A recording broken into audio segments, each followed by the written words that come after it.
உங்க வீட்ல எப்படிப்பட்ட ஒரு விலங்கு வேணா இருந்துட்டு போகட்டும், ஆனா ஜப்பான்காரர் முரபயாஷி அவர் வீட்ல இருக்கிற மாதிரி ஒரு விலங்கு இருக்கிறதுக்கு வாய்ப்பே கிடையாது. அவர்கிட்ட கைமன் அப்படின்ற ஒரு முதல குட்டி இல்ல கைமன் அப்படின்ற ஒரு முதலை அப்படிதான் சொல்லணும்.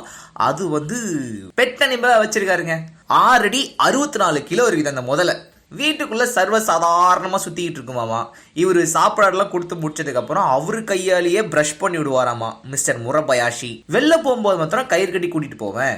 34 வருஷத்துக்கு முன்னாடி நான் ஒரு எக்ஸிபிஷனுக்கு போகும்போது இந்த ஒரு முதலை குட்டியை பார்த்தேன். பார்த்த உடனே பிடிச்சி போச்சு, வாங்கிட்டு வந்துட்டேன். அதோட முக்கியமா ஜப்பான் அரசுகிட்ட அப்ளை பண்ணேன், நான் வீட்டில் வளர்க்கலாமான்னு சொல்லிட்டு. அவங்களும் ஓகே சொன்னாங்க. அதனால் இப்போ வளர்த்துக்கிட்டு இருக்கேன். ஆனால் 34 வருஷம் வளரும்னு சொல்லி நான் எதிர்பார்க்கவே இல்லைங்க. அதை விட முக்கியமான விஷயம், நான் சொல்கிற சைகைகள் வச்சு அது எனக்கு ஏற்றபடி நடந்துக்குது அப்படின்னு சொல்லி மிஸ்டர் முரபயாஷி சொல்லியிருக்காரு. ஜப்பான்காரங்க முதலையே வளர்த்துட்டு இருக்காங்க. ஆனால் நம்ம ஊருக்காரங்க என்ன பண்ணுறாங்கன்னா வாத்தையே போட்டுன்னு சொல்கிறாங்க சார். எங்கே நடந்திருக்குன்னா ஹிமாச்சல் பிரதேஷில். அங்கே என்ன சொல்லிட்டாங்கன்னா இப்போதைக்கு அங்கே இருக்கிற வாத்துக்களுக்கு பறவை காய்ச்சல் கிருமிகள் பரவி இருக்கு. அதனால் எல்லாத்தையுமே போட்டு தள்ளுங்கன்னு சொன்னதால ஏற்கனவே ஒரு 150 வாத்துக்களை போட்டு தள்ளியாச்சு. அப்பயும் சில வாத்துக்கள்ல எஸ்கேப் ஆயிடுச்சு அங்க இங்கன்னு சொல்லிட்டு.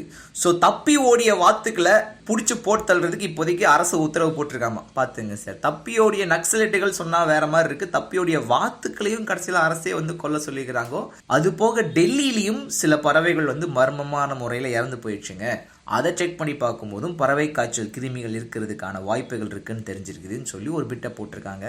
பொது சிவில் சட்டம் என்பது இந்து சிவில் சட்டத்தை கொண்டு வருவதற்கான ஒரு முயற்சி அப்படிங்கிற ஒரு கருத்து வந்ததுனால தான் இந்த சிக்கலே ஏற்பட்டிருக்கிறது. ஆனால் என்னை பொறுத்தவரை பொது சிவில் சட்டம் அவ்வாறு அமையக்கூடாது. அனைத்து மதங்களில் இருக்கிற நல்ல அம்சங்களை எடுத்துக்கொண்டு அதை வைத்துக்கொண்டு ஒரு சிவில் சட்டம், பொது சிவில் சட்டம் கொண்டு வரப்பட வேண்டும்.